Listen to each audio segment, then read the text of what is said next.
क्या है ईरान का चक्रव्यूह जिसमें फंसकर छटपटा रहे हैं ट्रंप? ईरान को अब तक क्यों नहीं हरा पाए ट्रंप? आखिर वजह क्या है? चलिए आपको उस चक्रव्यूह के बारे में बताते हैं जिससे ईरान अमेरिका को पस्त करता दिख रहा है। दुनिया भर के विशेषज्ञ ईरान की मोज़ैक रणनीति की बात कर रहे हैं। ये रणनीति आखिर है क्या? क्या ईरान ने अमेरिका को अपने मोज़ैक के मकड़जाल में फंसा लिया है? सबके मन में युद्ध को लेकर जो सबसे बड़ा सवाल है वो ये है कि ईरान कब तक लड़ सकता है। और सबसे बड़ा सवाल तो ये उठ रहा है कि पहले ही दिन जब अमेरिका और इजराइल ने ईरान की टॉप लीडरशिप को खत्म कर दिया था तो ईरान लड़ कैसे रहा है? सवाल ये भी है कि अगर IRGC की सेना सीधा सुप्रीम लीडर की कमांड पर चलती है तो खामनेई के मारे जाने के बाद सेना कैसे लड़ती रही?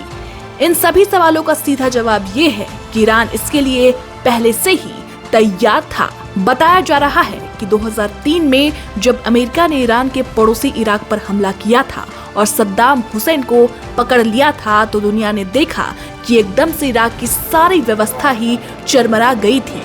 सद्दाम हुसैन ने पूरा कमांड स्ट्रक्चर ऐसे बनाया था कि पूरी सरकार और प्रशासन उसके कब्जे में था। ऐसे में जब अमेरिका सेना ने सद्दाम को पकड़ा तो एक झटके में सद्दाम की बनाया हुआ सारा सिस्टम उखाड़ फेंका। उसी वक्त समझ गया था कि अगर अमेरिका ने उसके यहाँ भी हमला करने की सोची तो उसका भी यही हाल होगा।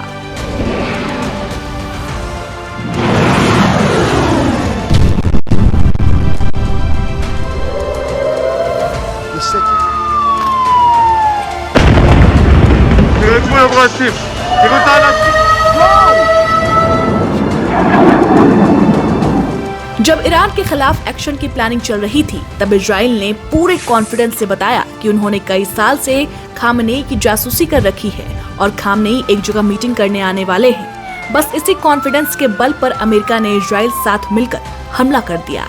शायद ये आकलन था कि खामनेई को मार गिराने के बाद पूरा सिस्टम ढह जाएगा और आयतुल्लाह शासन का खेल खत्म हो जाएगा। खामनेई के मरे हुए अब काफी दिन हो गए लेकिन खेल तो खत्म हुआ ही नहीं, बल्कि वहाँ के विशेषज्ञ तो ये कह रहे हैं कि असली खेल तो अभी शुरू हुआ है। उधर ट्रंप रियलिटी से शायद भाग रहे हैं और बार बार कह रहे हैं कि बस कुछ टाइम में युद्ध खत्म होने वाला है, जबकि ईरान सीना ठोक कर कह रहा है कि युद्ध भले ही अमेरिका ने किया हो लेकिन खत्म तभी होगा जब ईरान चाहेगा।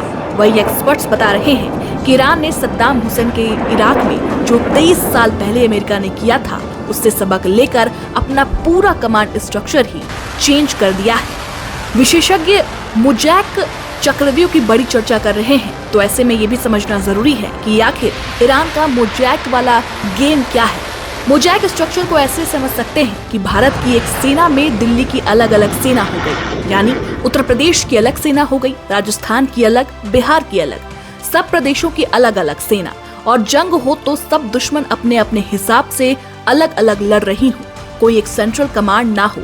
ऐसे में एक यूनिट को अगर हरा भी दो दूसरी लड़ती रहेगी क्योंकि उसका कमांडर अलग है, उसके हथियार अलग हैं। दूसरी यूनिट को खत्म कर दो तो अब तीसरी, चौथी, पांचवी, छठी बाकी सब सेनाएं लड़ती जा रही हैं, उनके कमांडर लगे हुए हैं।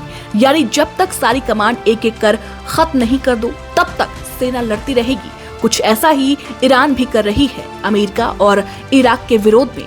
ईरान की लंबी रणनीति है कि जंग को खींचो, अटैक सिर्फ अमेरिका की सेना ही नहीं उसके दूसरे देशों में सैन्य ठिकानों पर भी करो, दूसरे देशों में उसकी जो कंपनियां हैं उनको भी निशाने पर लेते रहो। फिलहाल ये जंग कब तक चलेगी ये कोई नहीं जानता, लेकिन जिस तरीके से बार बार ईरान कह रहा है कि अमेरिका ने तो शुरुआत की थी लेकिन खत्म इस युद्ध को ईरान करेगा। अब ऐसे में देखना अहम होगा कि इसको लेकर अमेरिका का क्या एक्शन होता है।